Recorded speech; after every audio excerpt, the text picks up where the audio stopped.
Picks the restaurant for a date, and she claims that she has the art of looking for men in supermarkets down to a science. Please welcome Joyce Newell. Hi, Joyce. How are you? Good to see you. Oh, you look good. I got stuff all over, right? Let's see. So you go to the supermarket. You're hanging out at the frozen food section, and what happens? Not the frozen food section. That's not a good place. No, not at all. Where? The first place I like to go is to the ice cream section because I'm an Big expert. fat guys hang out there, though. Well, I'm an expert on flavors. At least I can check out what kind of flavor they enjoy. Oh. Give all the what tips. What kind of flavor do you like? Chocolate. Just chocolate. Plain and simple. Yeah. And nice and and rich. if you see another guy and he's looking at something else, what does it tell you about him? Like he likes pumpernickel ice cream or something? He's a jerk. Oh. My favorite is peanut butter and chocolate. That's a good combination, Chuck. Thank you. You say you like to pick the restaurants for dates. Why is Definitely. that? Why is that? Well, I love to eat. And I think that's a good reason. And I know what I like to eat. Most people do, though. I mean, you know. Yeah, but they don't always like to eat what I like to eat. And they don't always like the same atmosphere I like. And what is this usually? French, Italian, Chinese? Good basic food, and I like to sit next to a table that has good conversation I can eavesdrop on. Well, now, let me ask you this. What about, I mean, you can't always decide that, but what about expensive restaurants? Are they all expensive? Is that important? Most of them. But then, you know, I feel like I deserve it, and since I really can't afford to go to those places, I usually go to them on a date. Okay. All right. Let's take a look at the men that Joyce had to choose from. Now, don't forget, you're going to pick the man that you think's best for. Here we go. First, there's Robert. He spent most of the last 10 years living in Europe. He says that women's attitude toward dating should be to, quote, go for the gusto. And here's his biggest peeve with women.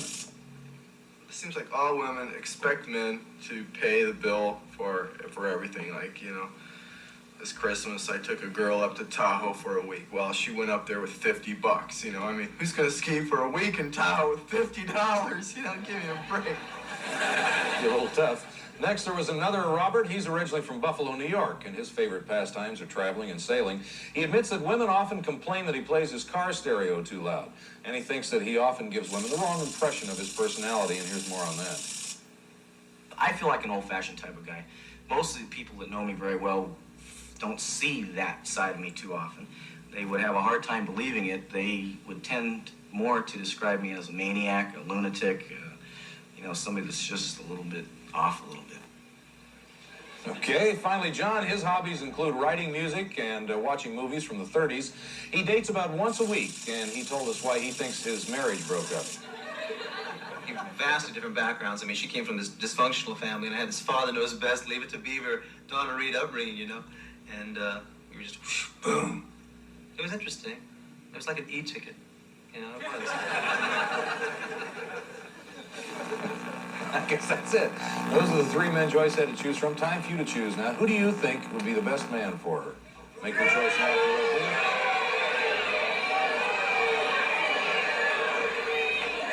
All right, audience made his choice. Joyce is going to tell us who she selected. Who'd you pick?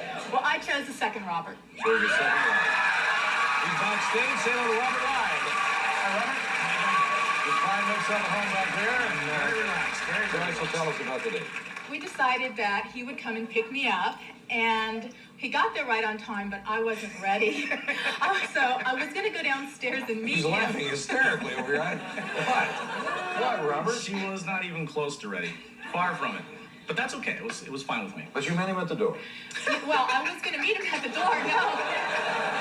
But I decided to buzz him in and let him come to my apartment, and I was half dressed, so I reached for my robe. So you met him at the door clothed. Well, I was in my robe. Here. Robert's got an entirely different date so far. So now, how'd you look after she got dressed, Robert? What, after she got dressed? Yes, thank you. Yeah, she was dressed very stylish. I expected that because of the store that she works in. And she has a very nice figure, and something about her reminds me a little bit of Diane Keaton. And I thought she was attractive. Okay, now, what did you think? Well, when I saw him, he had on a shirt and a tie and a pair of pants and an overcoat. So I felt like, you know, this guy is complete. You know, he didn't smell or anything. So I thought, you know, Well, now, what do you do? You've obviously picked out a restaurant. This restaurant I only go to on special occasions, and I had already started to decide that this is a special kind of guy, so I wanted to take him there. So it's more of a compliment than anything else. Definitely. So now you get to the restaurant. Now what happens? Well, we sit down to eat, and I know the menu, and I know what I like, so inadvertently I ordered for him. Kind of pushy here. Just a little bit. Just Did a you little mind that, Robert? bit. I wouldn't say that I minded, but it took me by surprise. It caught me off guard. I'm sure it I'm used did. to ordering the meal for both myself and the date. Uh-huh. And we had discussed what we had liked or wanted to order, and I waited for the waiter to come over, and as he approached the table, I looked up, and my meal and her meal and the appetizer and the drinks flew right out of her mouth before I could say anything. Oh. And But it was okay. It was okay by me. It was different. Yeah. So you liked it. So he definitely liked my choice, and I was very flattered. I Now was what very happens happy. after dinner? Well, dessert, of course. Oh, baby. Of course. But we decided to have dessert at a restaurant. It was a great restaurant. Another one of my very special restaurants I love to go to when I spoil myself. And so I decided to let Robert spoil me. Okay. And when we got there, of course, the waiters came up. They love to talk about the food at this restaurant. So we took their advice and ordered and had some great conversation and listened to the great conversation at the table next to us. So you're eavesdropping again, talking about truffles and capers and things. No, not that. It was a little juicier than that. That's how come we Quite a bit. enjoyed the conversation. Quite a bit. Well, how'd the date end? Well, Robert took me home and opened the door for me again. What a gentleman. What a And guy, huh? You definitely.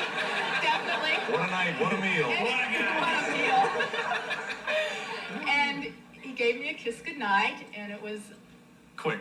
So you had, quick but very heartfelt. you had a good time. Take a look and see what the audience thinks.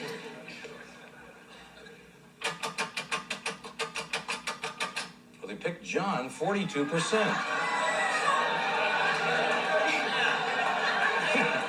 We have 3 guys on the front row going, yeah.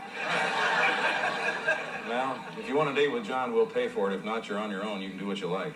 Well, Chuck, I'd like to go out with Robert again. Yeah. Is that all right with you, Robert? Sure. Yeah, come on up.